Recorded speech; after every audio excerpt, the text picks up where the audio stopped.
Hey everyone, SweetJohnnyCage here. Welcome back to part 8 of the Elden Ring full playthrough walkthrough. In this section of the walkthrough, we're going to be doing a whole bunch of adventuring through this clouded region here called Liurnia of the Lakes.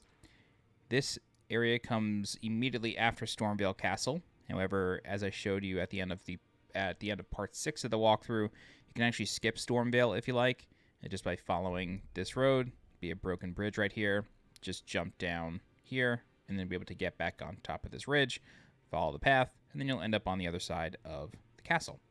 However, because we're completionists, we don't need to do that. What we can do is we can just warp right to Godric the Grafted's boss room and proceed on through. Just to give you a bit of a heads up, I'm going to do something that I haven't done before in these walkthroughs, and that is just go run and get all the map fragments for the region all at once. Liurnia of the Lakes is a really big area, and certain parts of it will not show up on the map until you get like later map fragments. So just to make things a bit more clear for walkthrough purposes, basically once we get to Liurnia, I'm just going to rush and get there's 3 map fragments for this area. So we're just going to get all of them real quick, go back to the beginning, and then adventure sort of properly through the area. All right, so I'll show you my stats before we get started. I am currently level 43 with 30 Vigor, 19 Mind, 14 Endurance, 12 Strength, 20 Dex, 9 Intelligence, 8 Faith, 10 Arcane. Currently using a Uchigatana plus 7, and then I have the Assassin's Crimson Dagger and Blessed Dew Talismans equipped, alongside the Samurai Armor, which was the class that I started with. I should make some arrows, I guess. Arrows. Great. Cool. All right, let's get started. So we're going to also progress a quest line while we're here, and that is the quest line of this gentleman right here named Diallos. So you want to speak with him. He tells you that he's looking for someone named Liurnia, who is a servant to his house. That person can be found in Liurnia, and we will actually come across Diallos when we're getting the map fragments. The other person you want to make sure you have spoken with is Nepehli Loux. After you defeat Godric, she will be standing here. We already spoke with her, but we will speak with her again in this part of the walkthrough. Yeah, that's pretty much it. Okay, let's get started.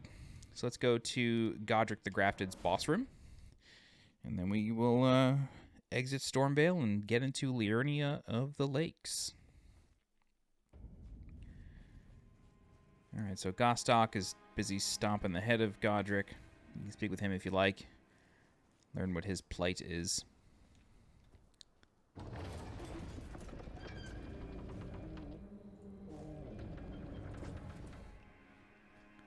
Alright, in this throne room, it'll look pretty empty, and that's because a quest line ends here that deals with Gostok, Nepehli Loux, and Kenneth Hyetta. We will be doing that quest line as we progress through the game in this walkthrough. But that won't come for quite a while. I couldn't even tell you what part to look in. I don't have it planned out that far. All right. Can jump down here. There is a ladder. Just going to skip it, though. Really important, there is an item here, and then you can speak with this ghost. And this ghost says, "Maiden, dear maiden, where are you? Please take my grapes." Which is strange, but if we read the description of this Shabriri grape, which is a key item, a yellowing, oozing eyeball of the infirm. The surface is shriveled and the inside is squishy, not unlike a large, overly ripe grape. Give to the blind maiden to guide her to the distant light. And we are going to meet that blind maiden in just a second. All right, so we come out onto this precipice here. And welcome to Liurnia of the Lakes. You can light this site of grace. And then speak with this woman here. And this is the blind maiden. Her name is Hyetta, so we can give her the Shabriri grape. And then she says, "We're most kind indeed." She gives you the as you wish gesture. Make sure that you exhaust her dialogue, and then you rest at the side of grace, and she will move on. All right, so yeah, she bounces, and then Bach appears. And since we gave him that needle early on, he wants to know if we make adjustments to our garb ourselves. If we tell him yes, actually tell him yes, the character just does, he will tell you, "Don't do that, I'll do it for free." So we can visit Bach anytime. He'll be here until you reach the capital, and then he moves to the capital. But yeah, you could just have him alter your gear, and he'll do it for free and no cost to you. So it's a very nice little service. Yeah, all right. So there's another NPC over here in this church that we want to speak to. Very important NPC. Welcome to the Church of Irith. This NPC looks like Binging with Babish. Andrew Ray. If you donate 10 runes, he tells you that his name is Thops, and then he opens up a little sorcery shop for you, where he sells some pretty basic things: Glintstone Pebble, Arc, and Starlight. You can also speak with him. He tells you that he was once a student at the Academy of Ray Lucaria. However, he is unable to get back in because after the Shattering, I believe, he gets locked out. So we are going to find a key for ourselves, but eventually, once we get into the Legacy Dungeon, and I will cover this once we do that walkthrough, we will find a second key, be able to give it to him, and then that actually gives us a gesture that will allow us to solve 2 puzzle towers located here in Liurnia. You can also ask him about Selin. He tells you that she was expelled for trying to practice other types of sorceries, and then you can also ask him about the other glintstone key. All right, we can leave him alone, grab the Sacred Tear, and then I'm actually going to head back to the bonfire because I want to discuss something about this very spot that the Site of Grace is on. All right, so let's rest here, and then I'm going to pass the time until the afternoon, and hopefully the weather stays nice. It rains a lot here, so... All right, not as clear as I would have liked, but what's really nice is if you go back and... Oh, okay, great. It cleared up. If you go back and you watch... Oh, perfect. If you go back and you watch the gameplay reveal of Elden Ring, this is the exact spot where the gameplay reveal kind of starts. And it looks so good. It's unreal. I had this game early. I got a review copy, and I couldn't post anything for over a week, and I took a picture of me standing in this spot on one monitor, and then on the other monitor, my desktop background has been set to the screenshot from that gameplay reveal since that gameplay reveal happened. So I've had this shot right here as my desktop background for months, and once I actually was able to stand here, I could not believe that it was real. Like, I couldn't believe that this actual shot was real. It looks a little bit better in the gameplay reveal. It looks like the weather system hadn't been completely implemented, but dear God, does it look good. Okay, enough gushing about the landscape. Let's get started getting the map fragments. So we can come over here. And then if you look again, that island that we saw in Stormveil is over here again. And believe it or not, we will be able to access this island from a place within Liurnia of the Lakes. But that's a story for another time. That definitely will not be in this walkthrough. We can come up here to this graveyard. Grab a couple treasures. Get a warming stone. Some skeletons will drop and begin chasing us, but we can just kind of we can just kind of ignore them for the most part. There's a couple more items in this graveyard here. Oh, what's happening?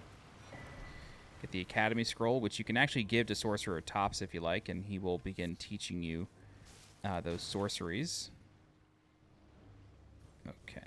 Yeah, let's actually do that now, just to kind of get it over with. The cool thing about Elden Ring is that even if an NPC dies, if they ever sold anything... Oh, you can't actually give it to Thops. Okay. Oh, that makes sense. He's just a student. You'd have to give it to Selin. But still, the fact remains that if you ever kill an NPC or if they die for whatever reason and they ever sold something, they will drop something called a Bell Bearing, and that Bell Bearing can be brought to the Twin Maiden Husks in Roundtable Hold, and then you can actually just, like, shop again. Like, their shop opens up within that menu, so it's very nice. All right. Kill this guy. Very good. Running out of stamina.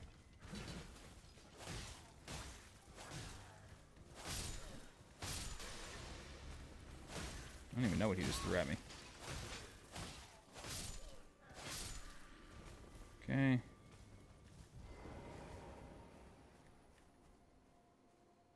These guys drop their armor I don't ever get it to drop, though. I think I've had it drop once on a random playthrough file that I was doing just to, like, get B-roll pickup shots.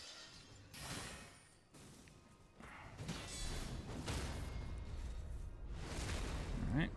Whenever you see these encampments, it's always a good idea to clear it out. Because a lot of times there's a chest within the encampment that contains something, or a corpse in this case. Yeah, you get the Glintstone Craftsman's Cookbook level 1. What does this let you do?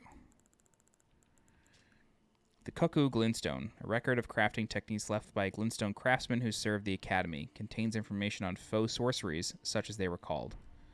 Yeah. So basically that item that he just used on us, that sort of busted out a little sorcery, you can make those now. Alright, so this is a Site of Grace here, and then we're going to get the first map fragment in just a second. Let's visit this vendor.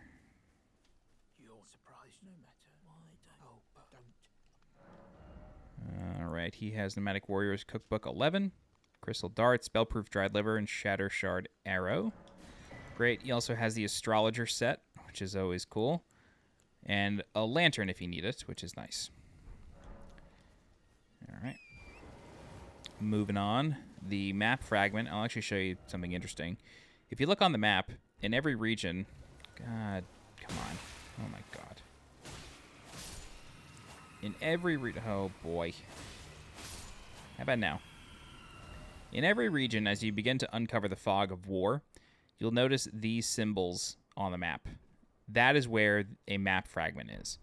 Very rarely are they on corpses. I think that's only true for underground areas, but for all the above ground regular regions, that's where these obelisks are. Okay. Very cool. Congratulations, everybody. These guys are OD aggressive.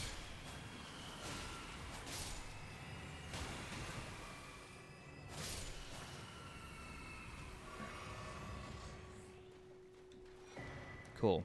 Now we got the map of Liurnia East.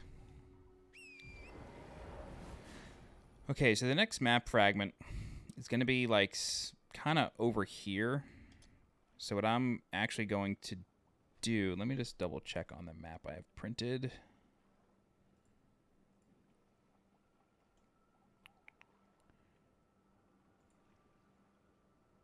Yeah, it's underneath the broken bridge. Okay, so what I'm going to do now is I'm going to go back to the lake-facing cliffs. And then we're going to sort of pick up a couple sites of grace as we rush to get the next fragment. And this will be much quicker. I'm not really going to stop for anything now. Kind of explained all I need to explain.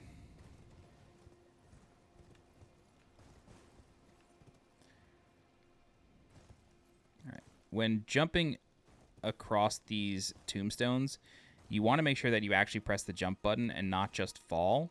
The reason for that is because when you fall, you can't always do a double jump. So, but if you jump, you can. So just keep that in mind. All right. So believe it or not, what we can do is we can come down here, sort of making a liar out of myself. I am going to come down here just because there is a cart, and it's pretty quick to sort of take care of. This is the other side of the broken bridge from Limgrave. The giant has kind of gotten loose. It's unclear why the bridge broke, but since the cart is stopped, we can just open it, get ourselves the tree spear treasure. Ooh. And then move on. What does the tree spear say? Golden spear with tree-like design, wielded by knights employed as palace guards in the royal capital of Lanedell. Deals holy damage. Requiring superior dexterity to wield, this great spear can perform consecutive thrust attacks despite its larger size. Pretty cool. All right. Moving on this way, we will come up to a site of grace pretty soon, right here. We're going to light it and move on.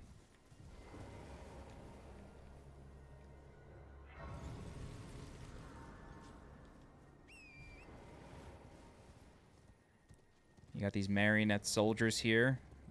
The ones with the bows are the ones you really got to watch out for because they can shoot like 15 arrows in 10 seconds.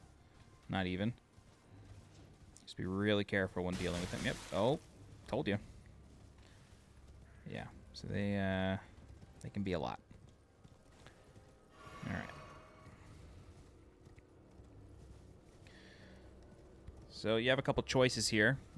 You can kind of avoid this whole area and just ride up the cliff. However, since we're just busting straight through, we're just going to go for it.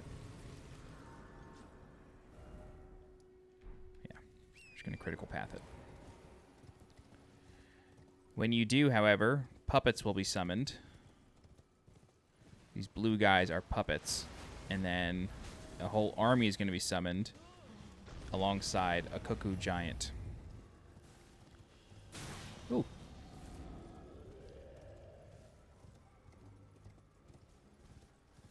Alright. There's going to be a bear in here, I believe, so just be careful. That's the academy. Alright, this bridge is going to be broken, but that's okay. It's going to be a site of grace here. And even though we've sort of just sprinted here, we've skipped a location where Hyetta moves to, but we'll cover that soon enough. Maybe not in this part of the walkthrough, because I want to do the other side of it, but yeah. Alright, so I'm just looking again on my map. Yeah, basically straight ahead, we follow this path, we will run into a site of grace alongside the next map fragment. So I am killing these guys on purpose, these Albinauric fellows, because they can be a little militant and chase you. Told you. Yeah, my friend says it looks like they're going to a show. I'm gonna open up the pit. Great. So here's the site of grace alongside the map obelisk. Okay.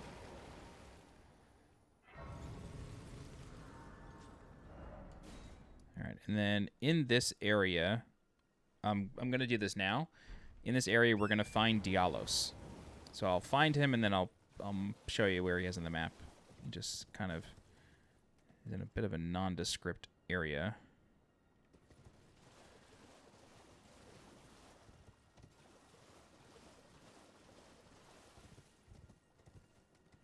I always just, like, run into him. Like, he's always just, like, he always appears in my face. No. Nope, definitely not. Oh boy. Oh! Jeez. That was close. Still coming. Closer to over here? Oh boy. Yeah, like I said, he's just like on a rooftop over here. Where the hell is he?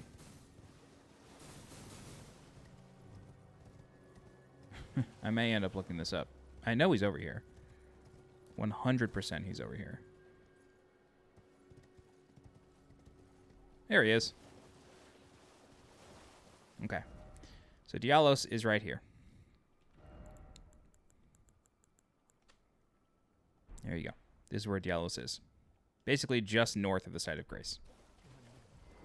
So if we speak with him, turns out he has found Liurnia. However, she's dead. And then after this, he goes back to Roundtable Hold, and he sort of reveals more of the more information about the folks that have slain Liurnia. All right, I'm gonna kind of call an audible here, and I'm deliberately not going to go near the academy. The way I'm going to structure the academy walkthrough is I'm going to show you how to actually get into it in that one walkthrough. So we're just going to kind of go around it and not worry about it for now. One thing I do want to show you, however, is underneath this bridge. I do believe it's this bridge. Yep. There is...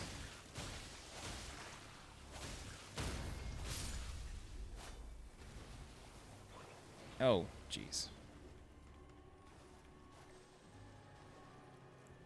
Underneath this bridge, there is a scarab. So we want to knock that down. Kill it. Great. That gives us the Ash of War charged forth, and we can continue. There is a golden seed somewhere in there, but I'm not really concerned. We'll get it eventually. For now, though... For now, though, we're going to keep going through here. It's very misty today. All right, this is the Rose Church. Hopefully I could pull up my map. That'd be really cool. Yeah, right here. So this is the Rose Church right here. Let me clear this. And at the Rose Church is where White Mask Varre moves to. So White Mask Varre will, you know, ask you, what you think of the two fingers. If you say they didn't look right, his questline continues. I think you could say the other thing and it's totally fine. But then he gives you 5 festering bloody fingers, and he wants you to use them. So what he wants you to do is he wants you to invade other players. It does require you to play online, which is a little unfortunate. However, if you were to successfully invade 3 other players, I don't think you actually need to kill them, although I could be wrong about that. I haven't actually done it.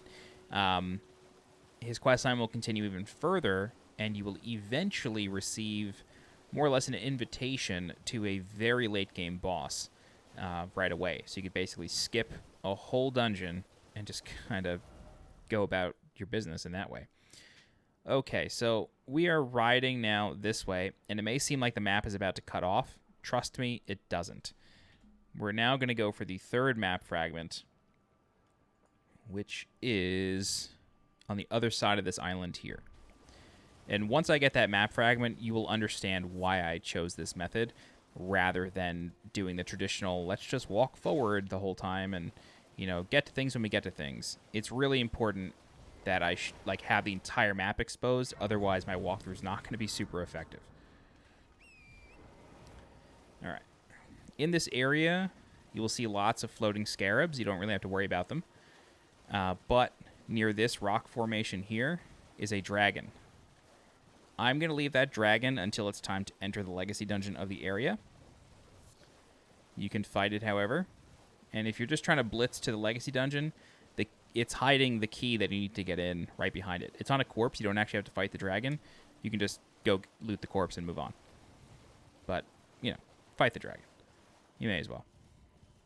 All right, so remember how the map was cutting off before? Well, now it's cutting off even further. So that's why we get the map fragment. All right, so it's on the other side of that island to the north. There is a site of grace here at the foot of the 4 belfries. The 4 belfries is a really cool area. I'm not sure if we'll get to it in this section of the walkthrough, but just know that it's cool. And this should be somewhere up here. Yeah, the four belfries is a really neat area.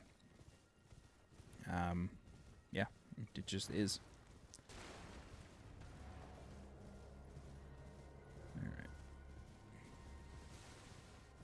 So I'm not going to clear out this encampment just because it's not exactly important to us at this moment.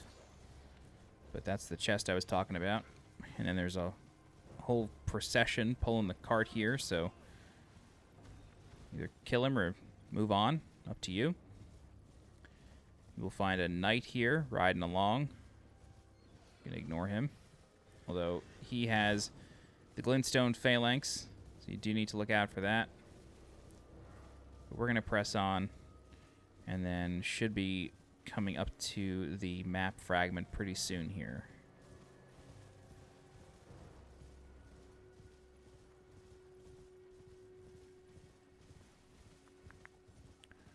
Perfect. So one thing that I haven't mentioned yet is that in Liurnia of the Lakes, there are a lot of teleporters. And the teleporters can move you around the area very effectively, which is great.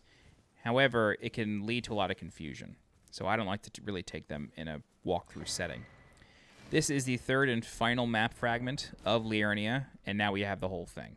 So remember, the map was hard cutting off, like right here, but you have all of this over here. I mean, granted, the area ends basically here, but you have this entire area. Okay, so let's go back to the beginning. We're going to go back to the Liurnia Lake shore. And I want to talk about something for a moment. On the map, you will find, or you'll see this area here. There is a section underneath this part of the map. However, it's not technically underground. It's just like within the mountain that this is all on. Going to tell you right now, you cannot reach this area until much later on in the game. This upper section here, it is not reachable until way later on in the game. It is also not reachable from Liurnia of the Lakes.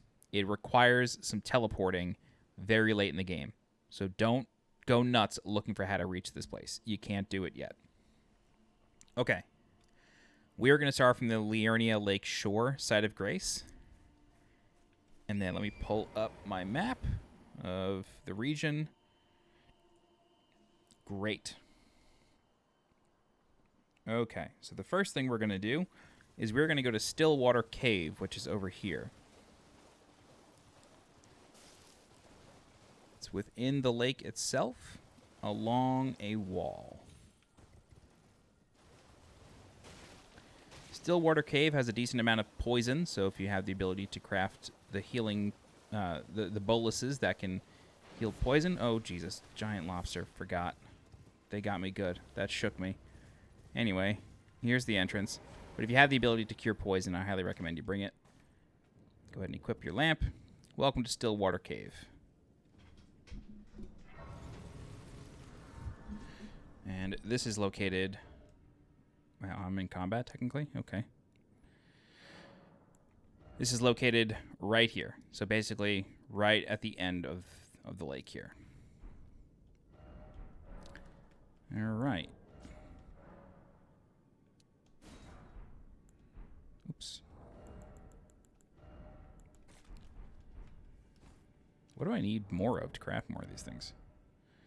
Dragonfly head. Got it.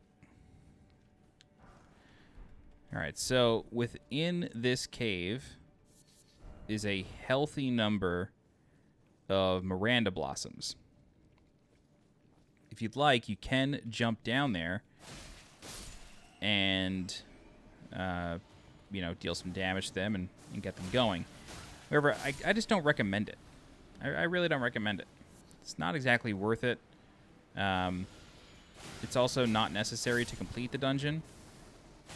I will do a pass of the poison swamp just to kind of get all the treasure down there, but for now we're just going to proceed along this path on the surface.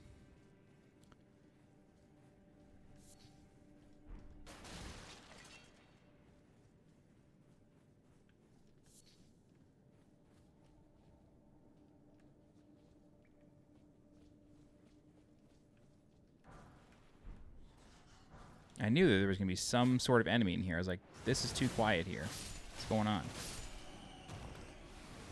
Oh, there's a third one. Oh, it's a mama bat. All right, they can poison you. Not great. Get the sages set.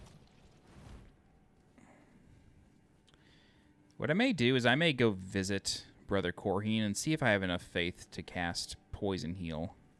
Or heal poison, rather. Just because I don't have many dragonfly heads for the boluses. I'm going to stay poisoned for now, just because it's not dealing too much damage to me. Oops.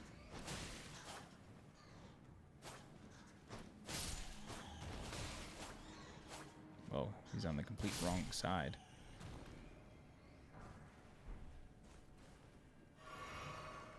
All right. Jump over here.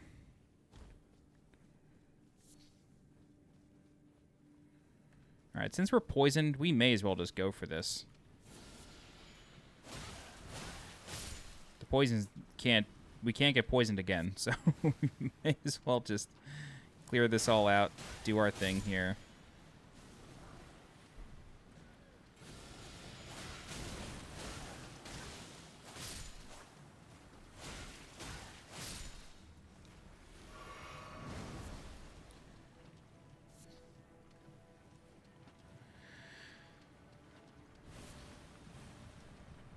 That's why it's not always worth healing the poison right away.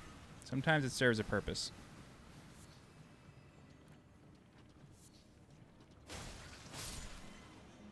All right.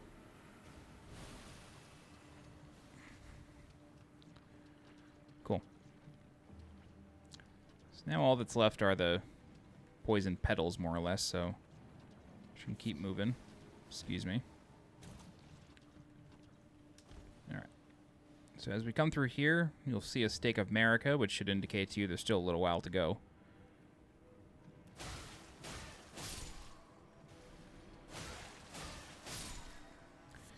I will warn you, the boss of this dungeon is one that I actually gave up on and came back to much later. But it is a boss that kind of, much later on in the game, becomes a normal enemy. So now I'm a lot more comfortable dealing with them. Although I say that, we'll see how it goes.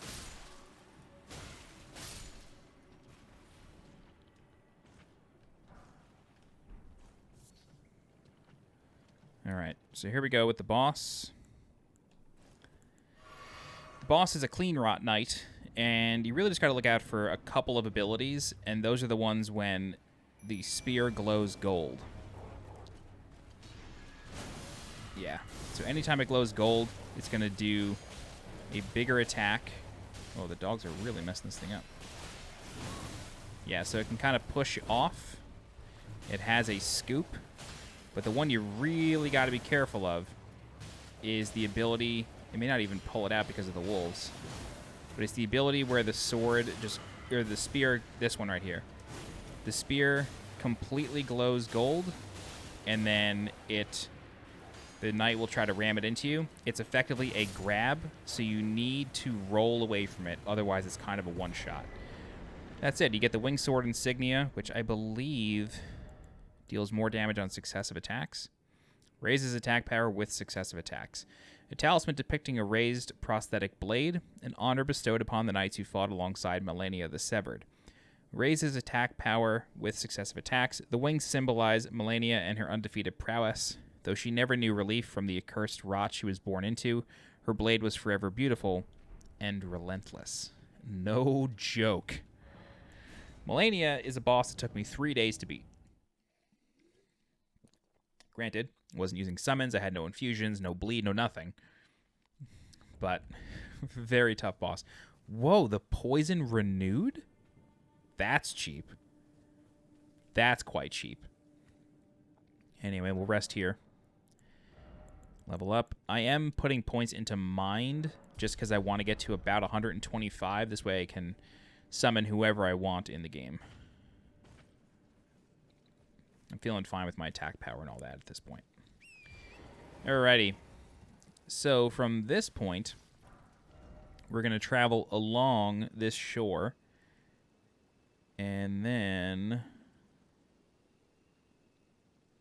yeah, I am going to... oh, I was actually looking at the wrong place. Yeah, okay. Cool.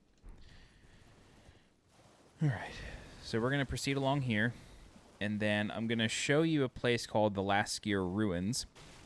The Laskyar Ruins are a really important place in the story. If you... well, I'll sort of talk about it when we get to it. Alright, so this is the same site of grace that we found way earlier. No big deal. Alright. Let's proceed through here. I'm just going to ignore the mobs for now. Get a crystal bud. Again, first map fragment that we found. All right, the Laskyar Ruins are right here. So, what you want to start doing is you want to start killing the enemies. And that's because they can summon these orbs of magic that trail you like no tomorrow. All right. Now, fair warning. While you are here, there are some major enemies that can really mess your day up. So these guys are basically the summoner dudes just riding horses. So they're terrifying.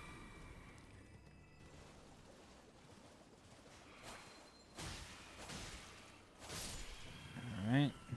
And then as we move through here, eventually it's going to say Laskyar Ruins.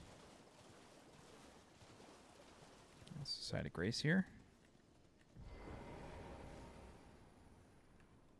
I'm not going to rest at it, though. Grab that. The Linstone Craftsman's Cookbook number 2, which teaches us... Oops. Freezing grease. All right.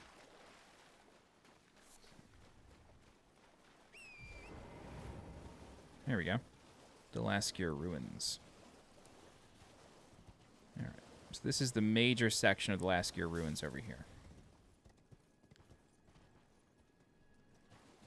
Now, as you can tell, yep. These guys start coming out of the ground. Very important that you just try your best to manage them as they appear. They do have a... oh, yep. I was wondering if one of these was here. I actually was not sure. These guys are horrible.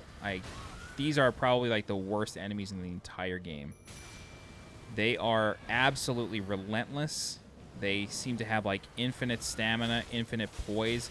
Just do your best to take them out quickly. There you go. I'm not actually certain if they can come back to life or if they are set. But I've been in areas where it feels like there's like 7 of them, so I don't know. Okay, cool. There's one more over here. Great job. Cool. All right, so I believe this is either a cracked pot or something like that. Yeah, ritual pot. Okay, cool. So a ritual pot. All right. And then over here in the central building, there's a teleporter. I believe this teleporter takes you to the gate of the academy. I'm not going to take it, but it's just a shortcut if you like.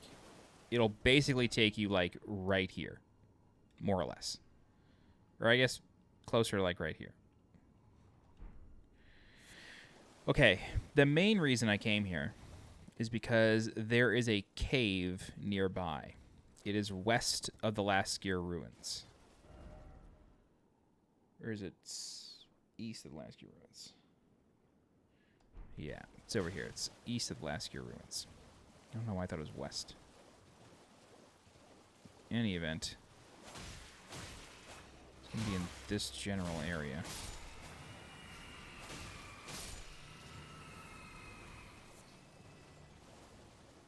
It's called the Lakeside Crystal Cave.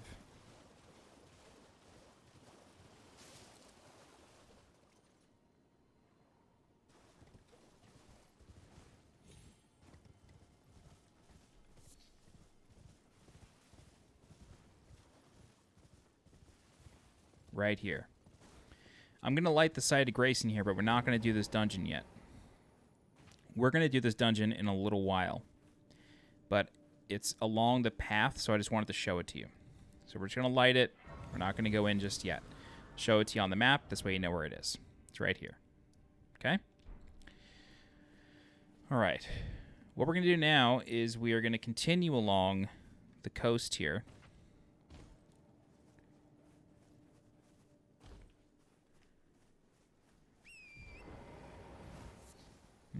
Do I want to do that first, or do I want to go back up?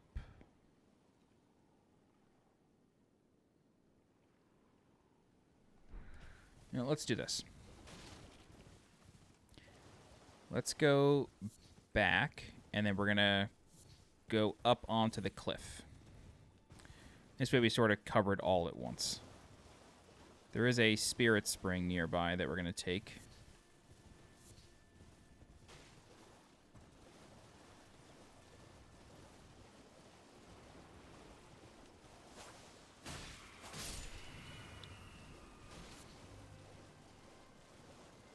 I know I saw one over here.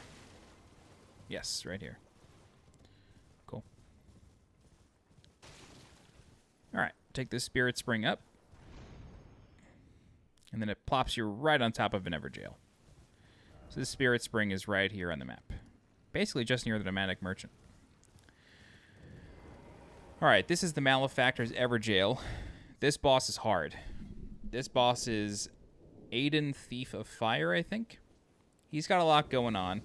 He can basically just push combustion right in your face, and it's like kind of impossible to really counteract. You just got to be ready for it. He can also lift these orbs into the sky, and they can touch you, and then when they get near you, they explode. But he is weak to bleed. Oh god. However, he can Estus. He can only Estus once, though, so it's not the end of the world if it happens. But yeah, as you saw there, that bleed proc just crushes him. However, he can stack bleed as well, because he uses a flail. Wow, this is way easier with bleed, let me tell you. Right, there's combustion. You can literally just kind of do it in your face, so you gotta be careful. Oh my god, I thought... Yeah, I didn't want to risk the bleed proc, but there you go. That's Adan, Thief of Fire. Tough boss. The longer the fight goes on, the more untenable it becomes almost, because he's able to summon multiple orbs at the same time. However, sometimes what happens is that when he summons an orb, the first one goes away, but there's a rare opportunity where he can actually do both. Like, if one is exploding, he can just summon another one right away, and then the first one goes off, and then the second one sort of spawns on top of it. It's kind of tough to deal with. Tough fight, but just basically stay on top of him, and you'll be able to take him out. He drops the Flame of the Fell God incantation. This legendary incantation is one of several that draws directly from the power of the fire giants. No joke. It releases a ball of raging fire said to be inhabited by a fell god. The fireball floats towards enemies and explodes, setting the area ablaze. Arganthe, the chief guardian of the flame, had kept this incantation a well-kept secret until it was stolen by Adan. The fell god still lurks within the fire giants. Really? Interesting. Very interesting. Okay. So that was the Malefactor's Evergaol. Now we're going to proceed along this route here. And then this is all going to end in basically the same place we've been headed the whole time. But doing it this way kind of allows you to cover all of your bases.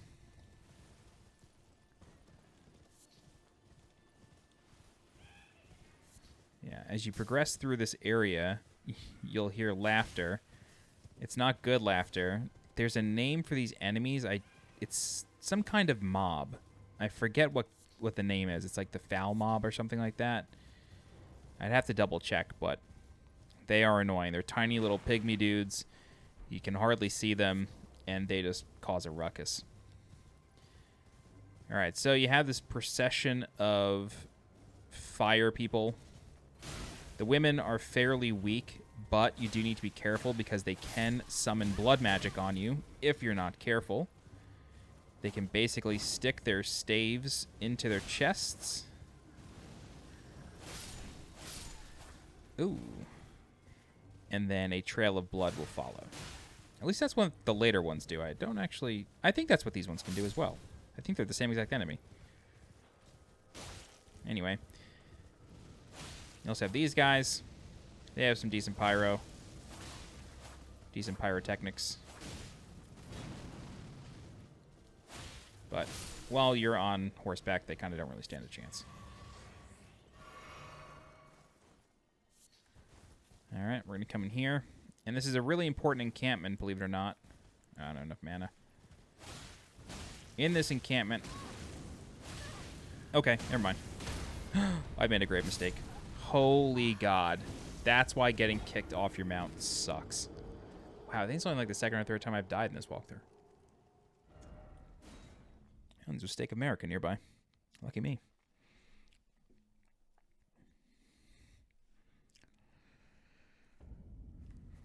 Oh, it's actually on the back side of it, too. Nice. All right. Let's try this again.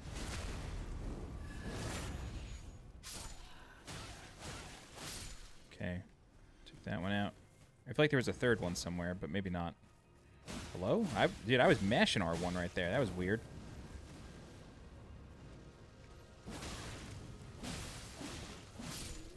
Okay. Where's my bloodstain?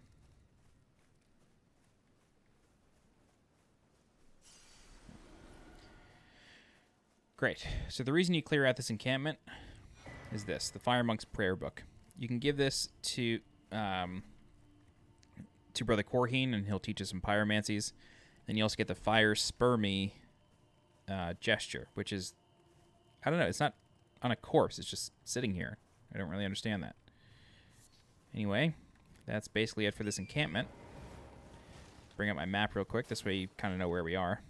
We're right here. So the road basically ends, and then we have to go into the lake again. One thing that confused me is, obviously, there's a lot going on top of this cliff, judging by the map. But the other thing that confused me is this line. This is a line of, like, the piece of paper that the map is drawn on. So this is, like, the map fragment itself. It's not a road. That really fooled me for a little while. Until I realized that those were all over the map. All right, cool. So we're going to proceed back into the lake. But we're going to closely follow the cliff face as best we can, because it's actually going to lead us somewhere. You can ignore the giant enemy crabs. They won't really do anything to you unless you do something to them, for the most part. They can surprise you. They can kind of come out of the lake. Funny enough, this is a poison swamp, but while you ride Torrent, you can't be poisoned. So always ride Torrent when you're in these lakes. All right, what we're looking for is this. He's not following us, right? All right, what we're looking for is this ramp here. And again, this is where the map of Liurnia gets a touch confusing, because we are technically underneath all of this. Where we are on the map is not... It's accurate, but unfortunately there's no way to see what's underneath this part. It's technically not the underground. It's still above ground, but we are underneath this mountain. Okay. We're going to head up here. And then this is the village of the Albinaurics, which is really important to the story of the game. Riding up, we will once again meet Nepehli Loux, comma warrior. She seems to be a bit dismayed, saying, you know, clearly something bad happened here. I don't know why I was sent here. It's never going to happen again under my watch. And then we can proceed into the village and rest at the site of grace. All right. Now, the village of the Albinaurics is hiding a secret, and Nepehli Loux was sent here to uncover that secret by her stepfather, Sir Gideon Ofnir the All-Knowing. However, that secret is not one that Nepehli Loux particularly likes. So I was hoping to get this perfumer to play her flute, but oh well. We can sneak up on her. Little stabby stab. Perfumers are very tough enemies, because they do stuff like that. I'm just now realizing they're kind of like Owl from Sekiro. Yeah, interesting. But if you get them up against the wall, they're dead.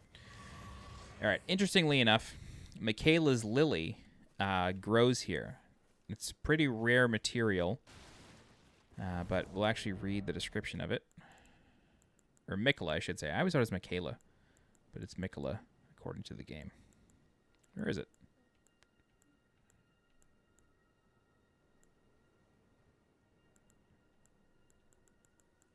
There we go. Michaela's lily.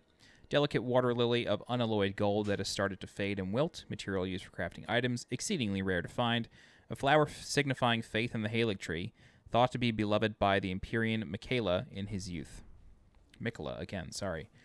All right, so this pot is very strange. One, it's glowing. Two, there's no other pots in this area. However, if you were to roll into the pot, you would break the illusion that Albus is hiding under. So this is Albus. He is an Albinauric. However, he notices that we are not here to murder him. We're just kind of an adventurer looking around. So he begins to trust us. He tells us their plight, saying that the Albinaurics are finished, and he gives us the Haligtree secret medallion half on the right, or the right side half. He then tells us to find an Albinauric woman named Latenna. He wants us to give that to Latenna. However, if we exhaust his dialogue, he tells us that his legs have failed and he will just fade away. So he unfortunately dies. Getting the half of the Haligtree medallion from Albus triggers a very unique event in Elden Ring. The event happens in Roundtable Hold. So if we were to teleport there, anytime after you get that half of the Haligtree Medallion, you'll notice that you spawn into Roundtable Hold very differently than normal. And that's because you are being invaded by Ensha of the Royal Remains. Ensha is the NPC that waits outside of Gideon's door and doesn't speak. However, knowing that you have half of the medallion, Ensha comes after you. I'm going to take a minute to kind of explain my theory on this. I believe, so Gideon is on a quest to be all-knowing. He eventually wants to be the Elden Lord. And so, he wants to know everything there is about every single demigod, or shardbearer. He knows the least about Mikala and Malenia, along with Mog. And all three of those demigods are somewhat related. Mikala and Malenia are brother and sister, and then Mog just has a relation story-wise. I don't think he's a blood relation to them. Maybe he is. I guess they all are, right? They're all children of Marika and Godfrey and Radigan, but anyway. So, I believe Gideon sends Nepehli Loux to the village of the Albinaurics to find the Haligtree Medallion. When she arrives, she finds another agent of Gideon, which is the Omenkiller, which is a boss we're going to fight in a little bit. And then when Nepehli Loux arrives and sees the massacre that the Omenkiller has perpetrated, she becomes somewhat crestfallen and unsure of what she's going to do with herself. She also becomes pretty mad at Gideon, or disappointed in him. And so I think Gideon was really after the medallion the whole time and sent Nepehli there along, like behind the Omenkiller, knowing that the Omenkiller is really just a brute and is really just going to murder people until they tell him what he wants. But Nepehli may have been there to do a bit more negotiating and fighting if necessary. But luckily, Albus was hiding in the pot the whole time. They didn't find him. Albus trusts us with the Haligtree Medallion. So what we're going to do is we're going to finish up the village of the Albinaurics, and then we're going to go back to that cave that I unlocked earlier. For now, though, we're going to speak with Gideon really quick. And of course, you can pick up Ensha's armor, which is the Royal Remains set. All right. So speaking with Gideon, we can ask about Nepehli Loux, which we didn't do last time. But then we can also speak about Ensha. He apologizes, saying Ensha got a little ahead of himself. And if we press the issue, Gideon gives us some information about the other half of the medallion. And he says, find the Albinauric woman. She is in a cave west of the Laskyar ruins, which is the cave that we found earlier. Okay. The other person that we want to speak with here is Diallos. And he tells us that the Volcano Manor have invited him to join them, even though they are the ones that killed Lanya. So he basically thinks he's going to go and enter their ranks to usurp them. We will find him way later in the story. We can give the Fire Monk's prayer book alongside the Godskin prayer book that we picked up much earlier, and then study incantations. I need 2 points in faith in order to learn Cure Poison. Whatever. Maybe I'll do it, maybe I won't. I haven't decided. Okay. Cool. Can I level up my weapon at all? I'm not sure if I have enough. I think I have enough level 3 shards now. That's what I was waiting on.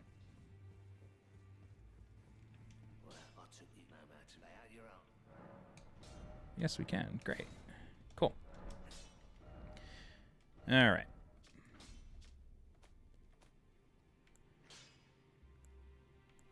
Right. Okay, so let's go back to the village of the Albinaurics, back here in Liurnia, and then we're going to fight the boss here.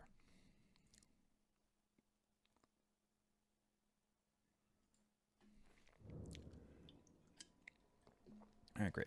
Unfortunately, the Perfumer is not a kill once enemy, so we will have to kill it again. You can mount up here, which is nice. I'm trying to see, when did they play the flute? The flute song is quite nice. All good. Yeah, it's interesting that there's a perfumer here, too, because the perfumers mostly come from the Gelmir region and the Altus Plateau region of the world.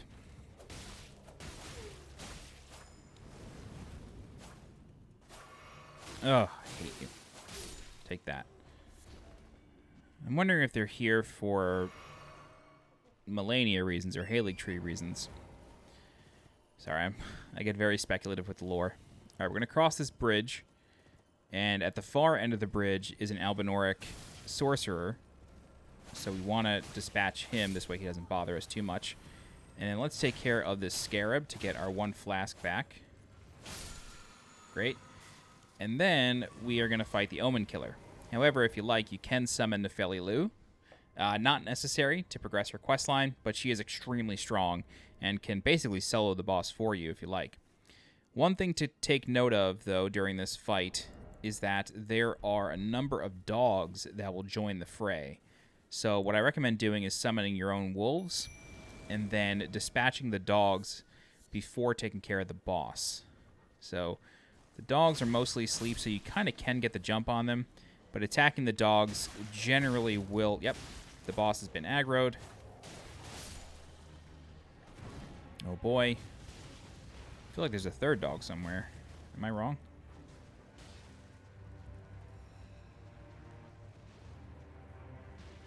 Okay, there's only 2. Weird, I thought there was 3. Anyway, Omenkiller is a tough boss, can breathe fire, because why not? You can fight him on horseback, as that as that player is doing if you like. All right. I'm gonna just back the hell up here. So I think this might actually get easier, yeah, with no wolves. All right, so there is one ability. Whoa, is he stuck? Okay, he's going to run around. There is one ability with the Omenkiller that you want to watch out for, and it's this one. He actually jumps 3 times. You can get behind him on the 3rd one and backstab him. So if this boss is giving you trouble, just fish that move out. Oh, God. And you'll do okay. If you've played any of the Souls games, or specifically if you've played Dark Souls 1, this boss's moveset is really similar to the Capra Demon. So just treat it like a more nimble Capra Demon. And I'm just realizing now, the Capra Demon had dogs as well. So it's literally a Capra Demon fight. Cool. So that's the Omenkiller. Upon killing the Omenkiller, Nepehli Loux leaves the village of the Albinaurics. You do to get the Crucible Knot Talisman. And then over here is a Rune Arc. Okay. I think there might be a treasure or 2 to kind of clean up here.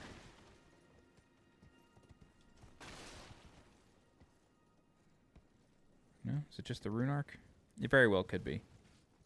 Nothing over here. There is a 3rd dog. It was just stuck. Jesus. Alright. Yeah, okay. Thought I saw another treasure over here. Some burns.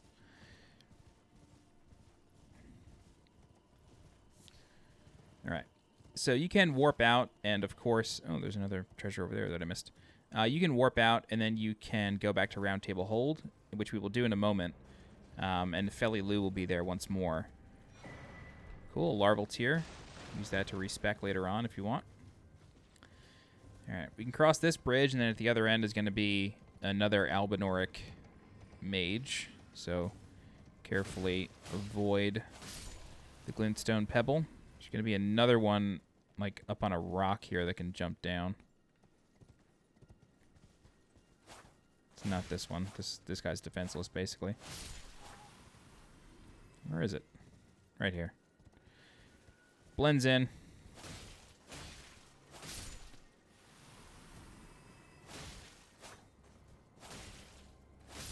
All right. Then we get the Crystal Sword, which I've actually heard the Crystal Sword can be used to defeat the Crystallians quickly.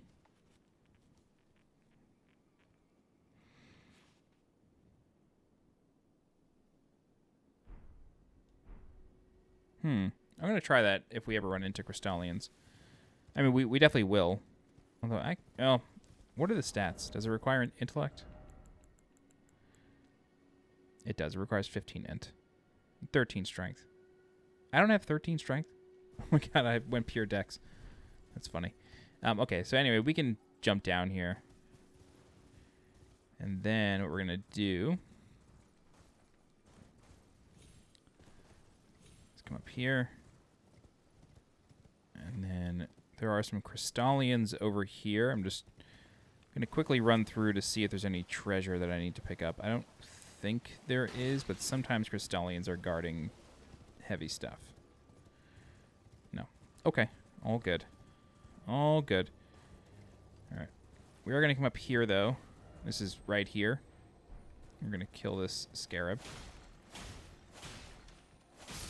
Great.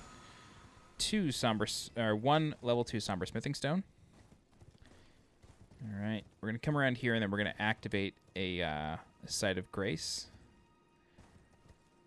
near this tower up here. This tower is a puzzle tower.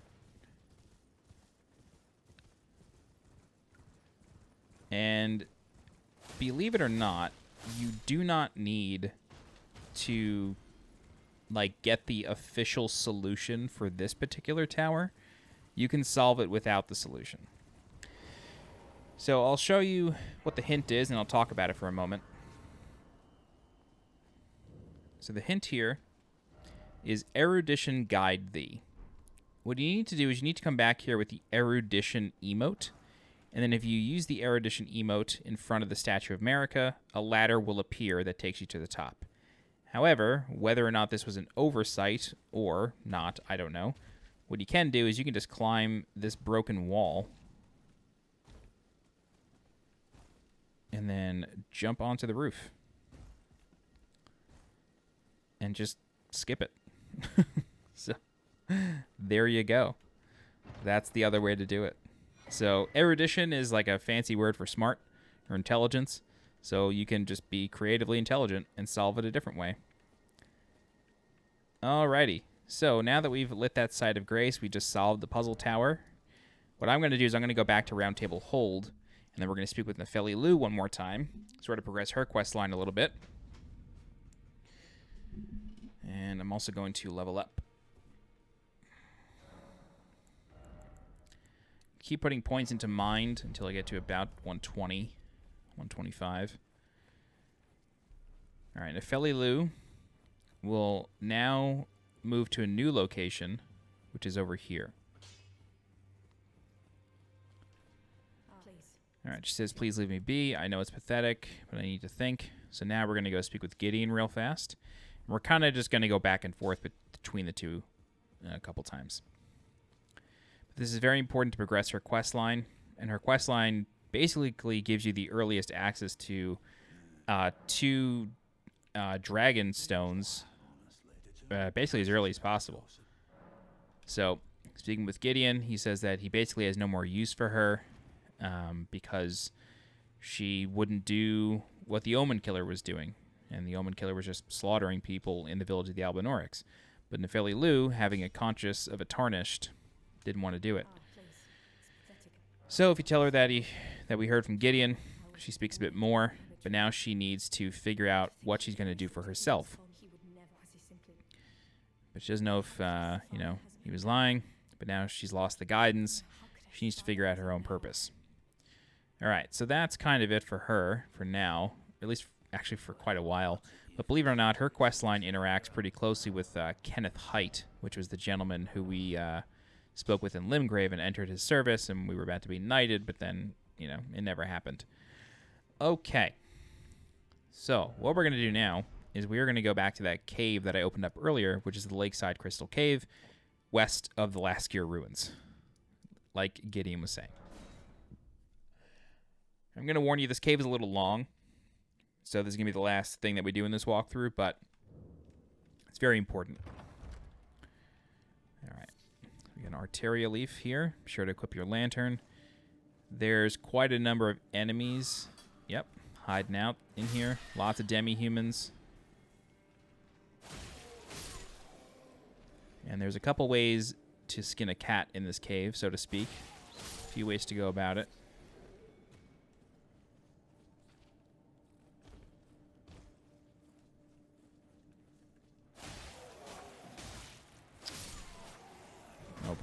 Oh, wow. Missed. I was lucky. All right. Come down here.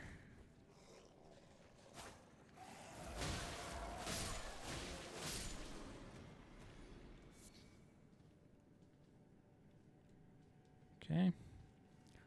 Let's go in here.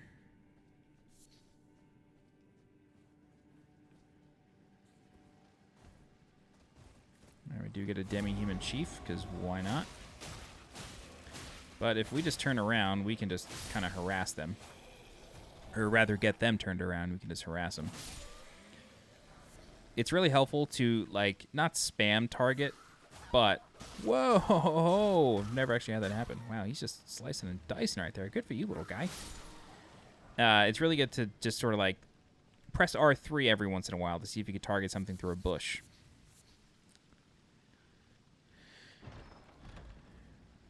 All right, you get the Spear Talisman. What does that do? Enhances counterattacks unique to thrusting weapons. Spears are standard weapons for soldiers in the lands between. They made it possible to respond to a ferocious foe with an equally ferocious counterattack. Great. Okay, so now that we've cleared out this room.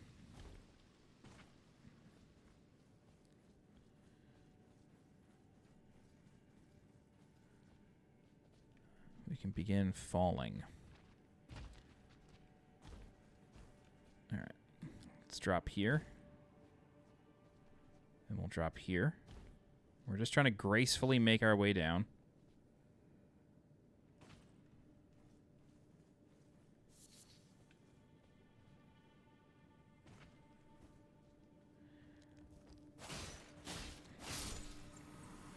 These snails may look like nothing, but their attacks can add up to some big damage, so be very careful with them. Yeah. Okay, there's no illusion here.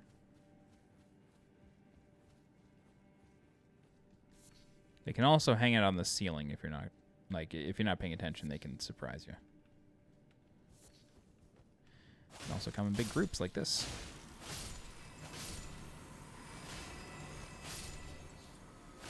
Oh, that was close.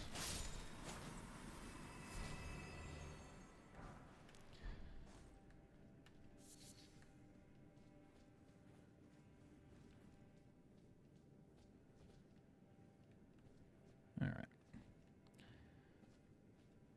Great. Let's just jump here. And then we get down to the surface. Nice, level 4 smithing stones. Flesh, level 2 smithing stone. Come through here, watch out for the snails. Oh boy. Yikes. There we go. Alrighty. So this is the boss's room here. You can see the 2 lamps, you'll know. Get your spirit ashes ready, and we are going to fight a Bloodhound Knight. So, literally the same exact fight as Bloodhound Knight Dara will. No different, except we can't summon Blythe for this one. It does stack bleed relatively fast, so be careful. Unfortunately, it has big sweeping attacks, which is cool, but that means that our group of wolves kind of gets diced up by him kind of quick. Trying to back up to heal here. Ooh. Get him here nice. Nope. Oh, blood loss as well. Come on, Wolf. Do something to him. Nice. Okay, that was a bit of a mash, but we got him. All right, so that's the Bloodhound Knight. And we get the Cerulean Amber Medallion for our troubles. And then you'll notice that, you know, there's no teleporter out of here, but there is a rear exit. So that's what you want to take. All right, so you will notice that there's a woman sitting here with a wolf. And this is the Slumbering Wolf's Shack. If we speak with this woman, she tells us that she already told the all-hearing brute that she possesses no such medallion. If you were to look closely at Gideon's armor, his helm specifically has ears around the sides. So that's who she's talking about. She's talking about Gideon. Gideon has already come here to try to find the medallion, thinking that Latenna has it. However, if we come here after the village of the Albinaurics and we show her the secret medallion half that Albus gave us, she tells us where the other half is. So, then I have no choice. Let's try again. My apologies. I presume. I hope that you... Right. You can scope. There is something. Will you show me? So she asks us to bring us back to... She asks us to bring us back to the area near the Haligtree, which is so much later on in the game. And then she sort of disappears and becomes a summon. There you go. Latenna the Albinauric, which is a legendary summon. Oh, I forgot she had an extra line there. This is Latenna the Albinauric. Latenna was renowned as a deft magic archer, but having lost her beloved wolf companion Lobo, she cannot move from the place where she is summoned. So, like Albus, her legs don't work. She would normally ride around on Lobos the wolf, and then, you know, that's how that would work. That's how she would get around. What are these people dying to? That's poison. I'm trying to see if there's a special bloodstain here. No. I don't know what these people are dying to. Anyway, don't forget about this treasure up here. It's a rune arc. All right, so she tells us that the other half of the medallion can be found in a place of called Castle Soul, which is all the way in the mountaintops. Our map doesn't even stretch that far yet. It's a very, very late game area. And I actually have a walkthrough for that castle on my channel already in the playlist. So it's already there. I got a bunch of requests for it early on when I was making walkthroughs, so I just did one separately for it. I'll do it again, though, because we do need to do it in order to get the other half of the medallion. But unfortunately, Lobo stays here. He seems to have died. Unclear if Gideon kills him. Yeah, it's unclear, but that's that. Okay, so now that we're done with that, can't level up anymore. But what we will do is we will go back to Roundtable Hold. All right. Cool. So how much do we need to level here? Actually, let me just look up one quick thing. I'm looking up the summon that I want to build up to. Costs 132 FP, so we still have a little ways to go leveling up Mind. That's okay. Because as soon as I level up Mind, I literally will never touch it again. Then we can go right back into Dex and Vitality and all that. I'm just going to sell a couple of runes here. This way I can level up. And then we will end this section of the walkthrough.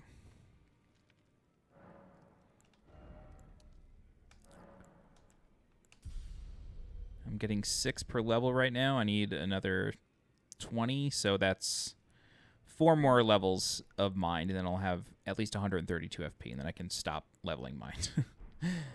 All right, that's gonna do it for now. We are ending this. We are ending this at level 46 with Yuji Katana +8.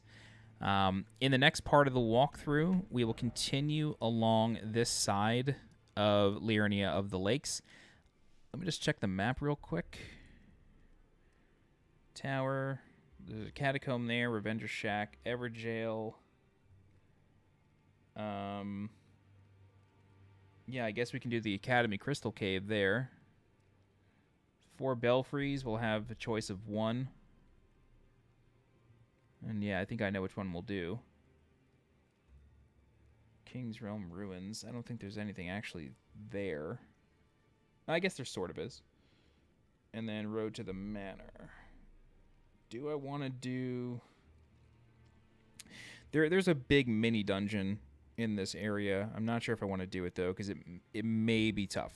So what I might do is I might just finish up this side of the coast and then leave this mini dungeon right here. I think I'll leave this for later once we're kind of done with the rest of the area, including the dungeon. Yeah, so the next walkthrough, we'll go through here. We'll finish up this coastline. The walkthrough after that will be this coastline, which, frankly, I think we can kind of do all of. Yeah, I think we could do all that in one shot. That might take 2. Anyway, and then for the third one, we will...